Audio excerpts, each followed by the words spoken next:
मुख्यमंत्री नायब सिंह सैनी और प्रतिपक्ष के नेता भूपेंद्र सिंह हुड्डा साथ लंच कर रहे थे। क्या नायब सिंह सैनी कांग्रेस से मिला हुआ है या भूपेंद्र सिंह हुड्डा बीजेपी से मिला हुआ है? ये आप कैसे कह सकते हैं? जो ये डीपीआरओ है, जो गलत राजनीति पनौल में करने में लगा हुआ है, मैं ये कहूंगा कि उसको चेतावनी है या फिर मेरी एक सलाह है, या तो अगर उसे राजनीति करनी है तो अपने पद से इस्तीफा देकर वो राजनीति में उतर जाए, हम उसको देखेंगे फिर वो कितना बड़ा धुरंधर है। यदि अगर वो ऐसा नहीं करता है तो अपनी आदतों से बाज आ जाए। हम पूरे देश भर में, मेरा आगे का कदम यही रहेगा कि मैं पूरे देश भर में जाकर प्रेस कॉन्फ्रेंस करूंगा और उसको शर्मसार करने की पूरी मेरी प्लानिंग है इस ऐसे डीपीआरओ को। मैं आज आप सभी पत्रकार साथियों का बहुत बहुत धन्यवाद करना चाहता हूं, जो उन्होंने अपना इतना कीमती वक्त में से हमारे लिए कुछ क्षण निकाले। और आज के जो खास मुद्दा जो आज का रहने वाला है वो हमारे पलवल के जिला महासचिव हमारे मनीष भारद्वाज जी आप सभी को संबोधन करेंगे। मैं चाहता हूं कि मनीष भारद्वाज जी अब अपनी बातें रखें। मैं आज पत्रकार साथियों आपको बता दूं कि जो आज की जो प्रेस कॉन्फ्रेंस है उसका सबसे बड़ा जो पहलू है वो है कि जो पलवल के अंदर सरकार द्वारा जो भाईचारे को ख़राब किया जा रहा है, आज उसके लिए सबसे बड़ा पहलू रखा है। मैं बता दूं आपको कि अभी एक मुकदमा दर्ज हमारे पलवल में हुआ था एक पत्रकार भाई पर। उस मुद्दे को लेकर अभी 3 दिन पहले 2 दिन पहले एक प्रेस कॉन्फ्रेंस की गई है जो भाजपा के जिला अध्यक्ष के द्वारा और उनके साथ बैठे कोई प्रभारी हैं प्रमोद जी, उनके द्वारा एक प्रेस कॉन्फ्रेंस रखी गई है। उस प्रेस कॉन्फ्रेंस में ये बताया गया है कि भाई जो भी मतलब वहाँ पे लोग उपस्थित हैं उन्होंने वहाँ पे एक फ़ोटो दिखाए हैं, फ़ोटो उन्होंने प्रिंट आउट निकाल के दिखाए हैं कि भाई ये जो पत्रकार साथी है ये कांग्रेस से जुड़े हुए हैं। और सबसे बड़ा मुद्दा इसमें ये आता है कि उसने जो फ़ोटो वहाँ पे दिखाए हैं वो मेरे जन्मदिन वाले, जो मेरे एक जन्मदिन मैंने 7 जनवरी को मनाया था, उस जनवरी में उस 7 जनवरी को जो मेरे पत्रकार साथी कुछ साथी थे, मैंने सभी को ज़्यादातर बोला था, आप भी सब लोग बैठे हुए हैं, मैंने आपको वीरेंद्र भाई आपको बोला था, भूटानी जी को भी बोला था, आप सभी को मैंने बोला था, लेकिन आप कुछ लोग आ पाए थे, कुछ लोग नहीं आ पाए थे। तो उन्होंने हमारे फ़ोटो लेकर वहाँ पर दिखाए हैं जिससे उन्होंने भाईचारे को तार तार किया है। मैं उनको बता दूं, उन अधिकारियों को बता दूं, उस डमी जिलाध्यक्ष को बता दूं कि जो ये भाईचारा पहले है, पार्टियां बाद में आती हैं। पार्टियां कांग्रेस हो, बीजेपी हो, इनेलो हो या कोई पार्टी हो, वो पार्टी बाद की चीज़ है, भाईचारा पहले, सबसे पहले चीज़ है। किसी के खुशी दुख गम हर चीज़ में भाईचारा पहुंचता है, उसमें सभी तरह के साथी होते हैं। मैं आपको कहना चाहता हूं, जिस दिन आप लोगों ने मेरी फ़ोटो निकाली उस फोटो में क्या ये फ़ोटो नहीं दिखी थी आपको? ये फोटो बता दूं, ये मेरा भाई है, ये मेरा भाई है। मैं कह सकता हूं ये मेरा भाई यहाँ रहता है, ये बीजेपी का कार्यकर्ता है, भूषण पंडित जेंदापुर, मैं नाम के साथ कह रहा हूं, ये मेरा भाई है। ये फोटो भी तो थी वहां पे, कि ये फोटो क्यों नहीं निकाली थी? ये भाईचारे की मिसाल है इन लोगों के नाम।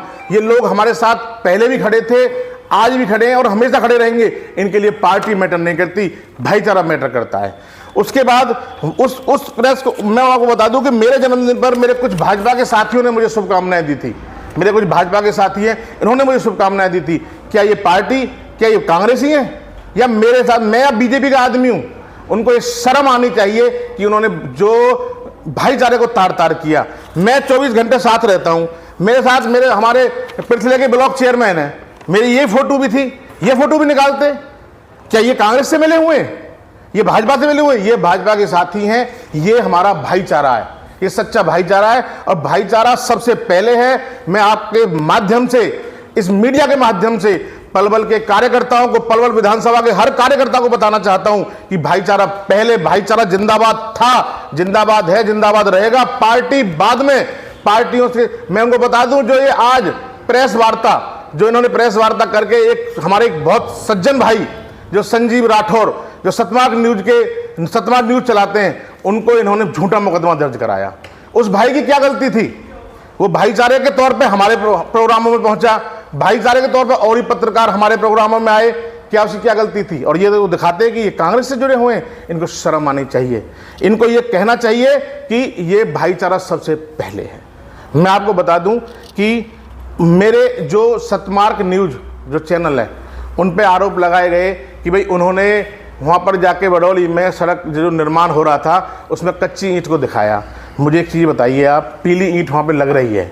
उस भाई ने यही तो कहा था कि भाई मंत्री जी के वहाँ पे पहुँचने के बाद अगर किसी भाई ने जो वो बैठे हुए थे उन्होंने सुनी थी, वो उन्होंने ये कहा था कि मंत्री जी के वहाँ पे निरीक्षण करने के बाद वहाँ पर ये भ्रष्टाचार का काम चल रहा है। तो इस पर मंत्री जी को, या जिन्होंने, मैं ये नहीं कहता किसी ने उसके नाम FIR कराई है, उस जिसने एप्लीकेशन दी है, उस प्रमोद जी ने दी है, उनको ये कहना, मंत्री जी को ये कहना चाहिए था कि मेरे बाद अगर ये भ्रष्टाचार वहाँ पे हुआ है तो मैं जाऊँगा, मैं पता करूँगा और जो भी उसमें गलत पाया जाएगा उसके खिलाफ सख्त से सख्त कार्रवाई की जाएगी। इन लोगों ने प्रेस कॉन्फ्रेंस करके इस इलाके की जनता को, इस इलाके के भाईचारे को ख़त्म करने की कोशिश की है। इन्होंने पहले हमेशा से पहले जाति के नाम पे इस देश को लड़ाया, धर्म के नाम पे इस देश को लड़ाया। UGC कानून, एक घटिया कानून लाके इन्होंने जाति को आपस में लड़ाने की कोशिश की। आज से पहले हिंदू मुसलमानों को धर्म के नाम पे राजनीति पहले से करते आए हैं, और अब इन्होंने एक काम और चालू कर दिया कि अब क्षेत्र के भाईचारे को भी ये लोग ताक पे रखना चाहते हैं। आज कहते हैं कि ये पत्रकार तो फ्रॉडी है, या ये पत्रकार तो ID नहीं है, ये पत्रकार वैसे ही पत्रकार बने हुए हैं। मैं उनको ये बता दूं कि जो आज से 4 दिन पहले, आज से 10 दिन पहले वो जब माननीय मंत्री जी की फोटो में वो दिखा रहे हैं, माननीय मंत्री जी की न्यूज वो चला रहे हैं, माननीय मंत्री जी की टीम द्वारा उनकी न्यूजें शेयर की जा रही हैं, माननीय मंत्री जी के द्वारा जो काम कराया जा रहा है उनके बारे में बताया जा रहा है, तब ये इसकी ID चेक नहीं करी थी किसी? गौरव गौतम जी की जो टीम थी, जो बताया गया माननीय मंत्री जी की टीम ने इनकी ID चेक नहीं करी थी। क्यों? क्योंकि अब उन्होंने इनके भ्रष्टाचार के खिलाफ मुद्दा उठाया, तो अब उनकी ID चेक की जा रही है, अब उनको भ्रष्टाचारी बताया जा रहा है। अभी कुछ दिन पहले कुछ समाजसेवी भाइयों को इन्होंने दिखाया कि भाई उन फोटो में, जो फोटो वहाँ पे दिखाए उसमें दिखाया कि देखिए ये दलाल साहब के बेटे बैठे हुए हैं, इनके साथ समाजसेवी बैठे हुए हैं। मैं आपको बता दूं, इनको ये शर्म, सबसे पहले दोबारा फिर शर्म इनको आनी चाहिए। ये फोटो, वो फोटो ये था पूरा, ये फोटो था वो पूरा। इस फोटो में करण दलाल के बेटे बैठे हुए हैं, शांतु ठाकुर बैठे हैं, राजीव कत्याल बैठे हुए हैं, परवीन ग्रोवर बैठे हुए हैं। ये भाजपा के कार्यकर्ता नहीं है, ये भाजपा के पदाधिकारी नहीं है, ये सब मिले हुए हैं, ये सारे लोग मिले हुए हैं। मैं आपके माध्यम से, आज मेरी प्रेस वार्ता का माध्यम यही था कि मैं यही बात कहना चाहता हूं। जो उसके बाद मेरे कुछ पॉइंट हैं कि जब उसमें जो शतमाग न्यूज ने मतलब वो न्यूज़ चलाई, तो मंत्री जी को उन्होंने टारगेट नहीं बनाया, उन्होंने टारगेट बनाया ठेकेदार को। तो मंत्री जी को ठेकेदार के खिलाफ कार्रवाई करनी चाहिए थी, जिससे कि भाईचारा सलामत रहता। अब मैं देख रहा हूँ, आपने भी 4 दिन पहले अभी विधानसभा में देखी होगी, मुख्यमंत्री नायब सिंह सैनी और प्रतिपक्ष के नेता भूपेंद्र सिंह हुड्डा साथ लंच कर रहे थे। क्या नायब सिंह सैनी कांग्रेस से मिला हुआ है या भूपेंद्र सिंह हुड्डा BJP से मिला हुआ है? ये आप कैसे कह सकते हैं? उसके बाद मैं आपसे ये कहना चाहता हूँ कि जो शिकायत करता था उस दिन, उन्होंने उस कॉन्फ्रेंस में ये कहा कि भाई मैं उस भाई की तारीफ़ करूँगा, उस भाई को सम्मान करूँगा कि उसने जाके आवाज़ उठाई। तो फिर उसके बाद मुकदमा दर्ज कैसे किया गया? बताइए मुझे, उनके बाद मुकदमा दर्ज कैसे किया गया? जब उस भाई ने सही आवाज़ उठाई है, उसने सही कहा है, तो आप जाते उसको चेक करते, उसके बाद उस पर अगर वो गलत पाया जाता तो उस पर मुकदमा दर्ज करते। मैं साथियों और मेरे भाइयों, मैं आपको दोबारा बताना चाहता हूं कि वो पत्रकार कोई अपराधी नहीं है। जो हमारे माननीय प्रमोद जी ने ये बात कही थी कि भाई मैंने शिकायत में अपना एड्रेस इसलिए नहीं दिया कि कहीं मेरे पे कोई हमला ना हो जाए, या मुझे कोई मेरे घर आकर मुझे कोई हमला ना करे, तो क्या वो पत्रकार अपराधी है? वो पत्रकार भाई है, वो हमारा भाई है, और भाईचारा सबसे पहले। मैं आज आपके माध्यम से इस इलाके की जनता से, इस पलवल विधानसभा क्षेत्र के हर कार्यकर्ता से, हर चाहे वो किसी भी पार्टी से ताल्लुक़ रखता हो, सबसे पहले भाईचारा पार्टियों को बाद में रख दें, वरना एक दिन ऐसा आएगा कि ये आपस में ये सारी सिस्टम खत्म हो जाएंगे और ये पार्टियां ही राज करेंगी, और हमारा आपस में एक दूसरे से मिलना खत्म हो जाएगा। अब आपने पत्रकार के पक्ष में ये वार्ता की है? मैंने ये जो प्रेस वार्ता की है, ये मैंने भाईचारे के पक्ष में की है। अगर शतमाग न्यूज वाला संजीव राठौर पत्रकार बाद में, पहले हमारा भाई है, और मैं दोबारा कहता हूं, अगर हमारे भाई पर आज के बाद दोबारा भी कोई मतलब बात आएगी, तो ये पूरा भाईचारा उसके साथ खड़ा होगा। और उस भाईचारे में आप देखना, उसमें बहुत कार्यकर्ता आपको BJP के भी मिलेंगे, बहुत कार्यकर्ता उसमें कांग्रेस के भी मिलेंगे, बहुत कार्यकर्ता उसमें BSP के भी मिलेंगे, और बहुत कार्यकर्ता उसमें इन्हें लोग मिलेंगे। भाईचारे की मिसाल हमें इस क्षेत्र में खड़ी करनी है, भाईचारे को ख़त्म नहीं करना है। तो क्या इस मुद्दे को आप विधानसभा में भी उठाएंगे कांग्रेस? हाँ, हमारे जो विधायक, हमारे कांग्रेस के जो विधायक विधानसभा में हैं, मैं हमारे दलाल साहब से भी निवेदन, उनसे रिक्वेस्ट करूंगा कि वो विधायक साथियों से कांटेक्ट करें और ये विधानसभा के अंदर ये आवाज़ उठाई जाए कि अगर कोई पत्रकार महोदय अगर बीजेपी की न्यूज़ों को दिखाता है तो वो तो एक सच्चा पत्रकार है, और जो कांग्रेस की न्यूज़ों को दिखाता है या भ्रष्टाचारियों के खिलाफ आवाज़ उठाता है तो एक फर्जी पत्रकार है। लोकतंत्र का चौथा सदन कहा जाने वाला मीडिया खतरे में, पलवल के अंदर क्या कहोगे? नहीं, मैं यही कहूँगा कि मीडिया कभी भी खतरे में नहीं रह सकता अगर भाईचारा हमारा एक साथ हो तो। मीडिया हमारा चौथा स्तंभ है, था और रहेगा। हमें मिलजुल कर काम करना है, पार्टियों को, राजनीतिक पार्टियों को बाद में रखना है, पहले भाईचारे को खड़ा करना है, उसके बाद हम इस जंग को जीत सकते हैं। इसमें एक कंप्लेंट ये आई है कि खबर के प्रकाशित होने के बाद इससे खतरा हो गया, धार्मिक सौहार्द बिगड़ने का भी वातावरण पैदा हो गया। और मोद मोबाइल ने, जो भारतीय जनता पार्टी के विजय पर पोस्ट अपने आप को संयोजक बताते हैं, उन्होंने कंप्लेंट की है डीपीआरओ को जी। डीपीआरओ ने अपने असिस्टेंट के थ्रू पुलिस में कंप्लेंट की है, मुकदमा दर्ज हो गया। दर्ज होने के बाद सीआईए पुलिस जब पीसी करी है संजीव राठौर ने, सीआईए पुलिस ने उसको अरेस्ट कर लिया, अरेस्ट करके सिटी थाने की पुलिस ने हवाले कर दिया। 4 घंटे के बाद हमने उनको छुड़वा भी लिया। बात ये नहीं है कि छुड़वा लिया तो अगर कोई दिक्कत आ गई, ऐसा कोई नहीं है। ये तो 4 घंटे के 4 दिन भी रख ले, 4 महीने भी रख ले, 4 साल भी रख ले, तो हमें कोई दिक्कत पड़ने वाली नहीं है। मेरा इसी वजह से सवाल है, डीपीआरओ या एपीआरओ क्या कार्रवाई कर सकते हैं क्या? भूटानी जी, मैं आपको बता दूं आज कि मैं भी जिस टाइम संजीव राठौर को वहाँ पे उठाया गया था थाने में, मैं भी वहाँ उपस्थित था। उसको इतना टॉर्चर किया गया, उसको उसको परेशान किया गया कि कभी इधर से इधर कमरे में, कभी इधर से इधर कमरे में। मैं बता दूं आपको, ये कुछ नहीं कर सकते, ना डीआरओ को ताकत है, ना दूसरे अधिकारी को ताकत है।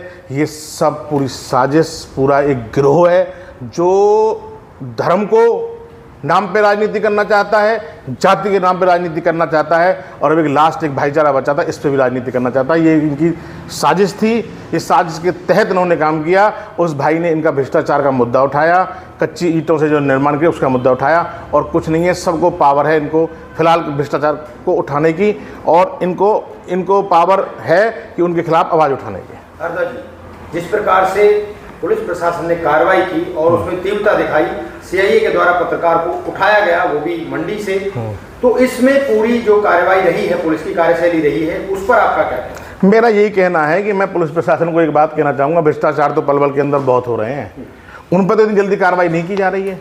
भ्रष्टाचार देखिए ना, मैं भ्रष्टाचार बताता हूँ आपको कि ये फ्लाईओवर, बगौला वाला फ्लाईओवर कितने महीने इसको चालू हुए हैं, 6 महीने, 7 महीने, साल भर चालू हुआ है, वो टूटा पड़ा है। 3 महीने हुए वो टूटा पड़ा है वो, और आज उसके निकलने सर्विस रोड से निकला जा रहा है। तो इसको ये मंत्री जी को या और अधिकारी, जिला अध्यक्ष या पलवल के जो और भी अधिकारी हैं, उनको नहीं दिख रहा है, नहीं दिख रहा है। ये इनको सिर्फ आवाज दबानी आती है। जो आज सच बोलेगा, जो आज इस भाजपा के राज में जो सच बोलेगा उसको दबाया जाएगा। आज मैं बोल रहा हूं, कल को ऐसा भी हो सकता है कि मेरे खिलाफ भी कोई कार्रवाई हो सकती है। जो आज संजीव राठौर के साथ हुआ मेरे साथ भी हो सकता है, हमारे छोटे भाई विधानसभा अध्यक्ष मुकुल देशवाल, उनके साथ भी हो सकता है।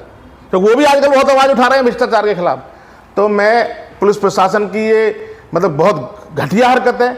मैं अधिकारियों को, पुलिस प्रशासन के अधिकारियों को और उन कार्यकर्ताओं को और उन ठेकेदारों को एक बात बता दूं, ये सरकारें ज़्यादा दिन नहीं रहती हैं, ये सरकारें ज़्यादा दिन नहीं रहती हैं। समय फिर भी आएगा, ये भाईचारा ही खड़ा मिलेगा आपको। ये सरकारें चेंज होती रहेंगी, लेकिन भाईचारा कभी चेंज नहीं हो सकता। तो मैं इस पुलिस की जो जितनी जल्दी पहल करी है, इससे बिल्कुल नाखुश हूँ।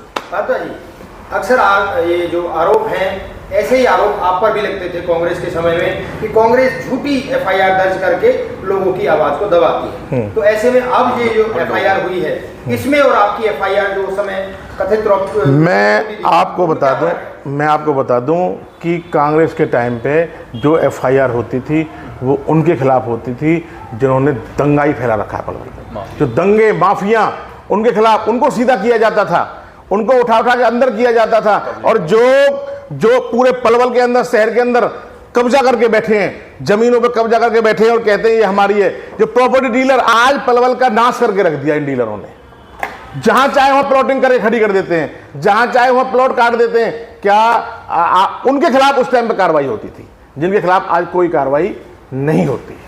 नहीं, आप तो अवैध कॉलोनी की बात कर रहे हैं। खुद करण सिंह तालाब का आरोप लगते थे कि वो अवैध कॉलोनी कटवाते थे। कहाँ कब मैंने हम बिहार जो नाम दिया हुआ है, किसका नाम दिया हुआ है? देखो जी, मैं भुटानी जी मैं बताऊंगा आपको कि मुझे इसके बारे में कोई जानकारी नहीं है कि कौन से होते। मैं आज के मुद्दों में बात कर रहा हूं, जो आज मैं इस एरिया में देख रहा हूं, मैं उन पे बात कर रहा हूं। जी क्या मैं और इसके बारे में अगर मैं कोई जानकारी, मेरे भाई को, साथी को जानकारी हो सकती है, वो साथी मेरी जानकारी देंगे इसके बारे में। जी मुकुल जी, मैं आपसे सवाल कर जी सर, क्या कांग्रेस पार्टी इसको केवल सियासी मुद्दा बनाएगी या आगे पत्रकार की मदद की जाएगी? आगे आपका क्या कदम रहेगा इसमें? सर देखो, ये कोई सियासी मुद्दा नहीं है, ये तो भाईचारा वाला एक मुद्दा है कि हमने जो भी आपने बीते हुए दिनों में जो इन्होंने कोई इनका लीगल सेल का करके कुछ ऐसा है, कोई बंदा इनका जिसने प्रेस कॉन्फ्रेंस करी थी, उसमें जिलाध्यक्ष भी उसमें बैठे थे पलवल के भाजपा से। लेकिन मेरा तो उनसे यही कहना है कि उनको सबसे पहले स्टडी करनी थी, उनको रिसर्च करनी थी। क्या मैं इंस्टाग्राम पर अपना मुकुल न्यूज़ करके कोई पेज नहीं बना सकता? क्या मैं फेसबुक पे अपना मुकुल न्यूज़ करके कोई पेज नहीं बना सकता? मैं बना सकता हूँ। उनको पढ़ना चाहिए ठीक से, उनकी स्टडी अच्छी नहीं है। मैं चाहूँगा कि सबसे पहले मैं भाजपा सरकार से ये बोलूँगा, उस प्रमोद भाई के डॉक्यूमेंट्स चेक किए जाएं कि वो खुद लीगल हैं या वो खुद इलीगल हैं। सबसे पहले मैं यही कहना चाहूँगा सर। और दूसरा सर कि जो ये एक्चुअली हम बना सकते हैं, मैं जैसे मुकुल न्यूज़ के नाम से अपना चैनल बना सकता हूँ। कब तक वो मुझे उसमें कोई रजिस्टर कराने की कोई ज़रूरत नहीं है। क्यों? क्योंकि मेरा कोई बड़ी कंपनी नहीं है वो। मैं एज आ सोशल वर्कर, एज आ मतलब कि लोगों तक सच्ची खबरें दिखाना, मैं उसमें किसी भी औरत को, किसी भी बच्चे को या किसी की प्राइवेसी जो भंग, उसको नहीं कर रहा हूँ मैं उसमें। तो मैं बना सकता हूँ। आप सभी इस चीज़ के लिए स्वतंत्र हैं। और हाँ, मैं आगे आपको एक बात और बता देना चाहता हूँ कि यदि जब भी आप सभी यूट्यूबर्स या फिर फेसबुक के जितने भी हमारे आप सोशल मीडिया से जो जुड़े हुए हो, आपने जो भी पेजेस आपने चलाए हुए हैं, आप पे कभी भी कोई आंच आई तो सबसे पहले आपको हम खड़े हुए मिलेंगे। इसमें चाहे कांग्रेस हो या बीजेपी हो, लेकिन हमारा और आपका भाईचारा हमेशा अच्छा रहेगा और मीडिया को हमेशा स्वतंत्र रहने का अधिकार है। यह अधिकार हमारा संविधान उनको देता है। मैं एक जिस प्रकार से आरोप लगा था कि उसमें मंत्री जी का नाम घसीटा गया और मंत्री जी पर आरोप लगाए गए, तो क्या अगर ऐसे ही किसी भ्रष्टाचार के मुद्दे पर कांग्रेस के खिलाफ अगर पत्रकार आगे भविष्य में भी कोई न्यूज दिखाते हैं तो क्या आप भी एफआईआर दर्ज कराएंगे? सर मैं आपको फिर एक बात और बताना चाहता हूं कि यदि ये एफआईआर का जमाना वो आ गया है कि यहाँ पे लूट खसूट की राजनीति बहुत ज्यादा चल रही है। आप देखो कि इनके बीच में कितनी फूटें डली हुई हैं, ये लूट खसूट की राजनीति चल रही है। यदि अगर इन्होंने करप्शन नहीं किया तो ये सोचते हैं कि इन्होंने जितना पैसा अपने इलेक्शंस में लगाया है उसको कैसे कैसे भरपाई करेंगे। तो इसलिए लूट खसूट की सारी वो चल रही है। यदि अगर भ्रष्टाचार की बात आती है तो प्रशासन उसका सबसे बड़ा जिम्मेदार है। जब डीटीपी जो ये बैठा हुआ है, डीटीपी जब अवैध कॉलोनी हम बता रहे हैं उनको अवैध कॉलोनियां कट रही हैं, तो वहां पे क्यों नहीं जा रहा? डीटीपी तब वहां पे पहुंचता है जब किसी बेचारे गरीब का वहां पे घर बन जाता है, उस घर को तोड़ने के नाम पे वो लोग रिश्वत मांगते हैं। तो ये एक तरीके के मेल जोल है, मतलब कि कनेक्टिविटी इनकी आपस में बनी हुई है। एक बड़ा आरोप और लगा है उस प्रेस कॉन्फ्रेंस में कि कांग्रेस पार्टी कुछ कथित तौर पर पत्रकारों को फंडिंग कर रही है। हाँ सर, मैं इस बारे में आपको कितनी फंडिंग कर रहे हैं एक्चुअली सर मैं आपको फिर एक बात और बता देना चाहता हूँ कि आप सभी पत्रकार हो, आप सभी अपना चैनल चलाते हो, तो आपको भी पता होगा हमने कितनी फंडिंग किसको की है, किसको नहीं की। जब किसी की हम पोल खोलते हैं तब तो हम फंडिंग करता हो जाते हैं, और यदि हम बीजेपी के अगर आज हम पक्ष में बोल जाएं तो हम फंडिंग करता नहीं होंगे, हम इनकी वॉशिंग मशीन में धुलकर बाहर आ जाएंगे। मैं एक बात मैं और कहना चाहता था पत्रकार साथियों, में एक बात भूल गया। मैं आपको बता दूं कि मेरे को मैंने जो आज की प्रेस वार्ता का सबसे बड़ा मुद्दा था वो भाईचारा था मेरी नज़रों में। मैं राजनीतिक मुद्दे पर आना नहीं चाहता था। मैं आपको बता दूं कि मैं एक अपनी पार्टी का सच्चा सिपाही था, हूँ और रहूँगा आगे भी। लेकिन आपको बता दूं कि मैं कहता हूँ मेरे को खुल के बोला गया। मेरे को अभी मीरा गेट पर हमारे एक भाई जो भाजपा के एक बहुत अच्छे साथी हैं हमारे माननीय मंत्री जी के, उन्होंने मुझसे बोला कि आप तो नंबर 1 लिस्ट पर चल रहे हो, जिस दिन आपका इलाज होगा उस दिन हम इलाज करेंगे आपका अच्छा वाला, और जिस दिन आप तो एक बहुत बढ़िया समझदार व्यक्ति निकल रहे हो कि आप कोई ऐसा काम नहीं कर रहे हो जिससे कि आपको हम नंबर पे लपेट लें। मैं आप बता दूं। लेकिन मैं आज इस प्रेस वार्ता से ना उस भाई को कहना चाहता हूं और उन भ्रष्टाचारियों को कहना चाहता हूं कि हम ये कांग्रेसी कार्यकर्ता और ये भाईचारा, ये अगर आपने कहीं भी गलत काम किया तो आवाज उठाएगा, उठाता रहेगा, और किसी भी पत्रकार साथी के खिलाफ भी कोई कार्रवाई ऐसे दोबारा की तो ये भाईचारा सबसे पहले खड़ा होगा। इनको खुला चैलेंज है, अगर हम भाईचारे के साथ खड़े हैं और हमेशा इस भ्रष्टाचार के खिलाफ आवाज उठाते रहेंगे, अगर इनमें दम हो या जो भी कुछ हो तो ये हमारे खिलाफ कार्रवाई करना, हम बिल्कुल इन कार्रवाई के लिए तैयार हैं। आगे तक भ्रष्टाचार के खिलाफ आवाज उठेगी, उठती आई है और आगे भी उठती रहेगी। भारद्वाज जी, ग्राउंड पर तो कांग्रेस पार्टी दिखती ही नहीं है विपक्ष के तौर पर, ऐसे में आवाज कैसे उठाएंगे आप? नहीं, कांग्रेस पार्टी अब दिख रही है सर। हमारा आपकी जो भूमिका है वो पत्रकारों को निभानी पड़ेगी। देखो, मैं आपको बता दूं पत्रकार साथी कि हमारा अभी कुछ दिन पहले एक संगठन का गठन हुआ है। संगठन का गठन होने के बाद मुझे भी एक जिम्मेदारी मिली है, तो अब कांग्रेस आपके साथ रहेगी। कांग्रेस हर भ्रष्टाचार के खिलाफ आवाज उठाने वाले के साथ रहेगी। कांग्रेस हमेशा भाईचारे के साथ खड़ी रहेगी और इस शहर के अंदर जितने भ्रष्टाचार के मुद्दे होंगे सबसे पहले उठाएंगे। आगे आपका क्या कदम रहेगा? आगे हमारा ये कदम रहेगा कि हम आगे इस जो ये भाई पे मुकदमा दर्ज हुआ है, इस पे सरकार और पलवल के पदाधिकारी जो भी हैं इसका संज्ञान करें, बैठें, और जो भी इसको जल्दी से जल्दी हो सके तो निर्दोष भाई है उसको बरी कराएं। वरना अगर उन्होंने ऐसा नहीं किया तो जो पत्रकार यूनियन फैसला लेगी, जो पत्रकार साथी फैसला लेंगे, सबसे पहले मैं मनीष भारद्वाज और मेरी पूरी टीम, मेरी पूरी कार्यकारिणी और विधानसभा अध्यक्ष मुकुल देशवाल, इनकी पूरी टीम सबसे पहले आप खड़े मिलेंगे आपके साथ। मुकुल जी, आप क्या कहोगे अंत में पलवल के आंदोलन का? सर, अंत में मैं यही कहूँगा कि जो ये DPRO है, जो गलत राजनीति पलवल में करने में लगा हुआ है, मैं यही कहूँगा कि उसको चेतावनी है या फिर मेरी एक सलाह है, या तो अगर उसे राजनीति करनी है तो अपने पद से इस्तीफा देकर वो राजनीति में उतर जाए, हम उसको देख लेंगे फिर वो कितना बड़ा धुरंधर है। यदि अगर वो ऐसा नहीं करता है तो अपनी आदतों से बाज आ जाए। हम पूरे देश भर में, मेरा आगे का कदम यही रहेगा कि मैं पूरे देश भर में जाकर प्रेस कॉन्फ्रेंस करूंगा और उसको शर्मसार करने की पूरी मेरी प्लानिंग है इस ऐसे DPRO को। Thank you.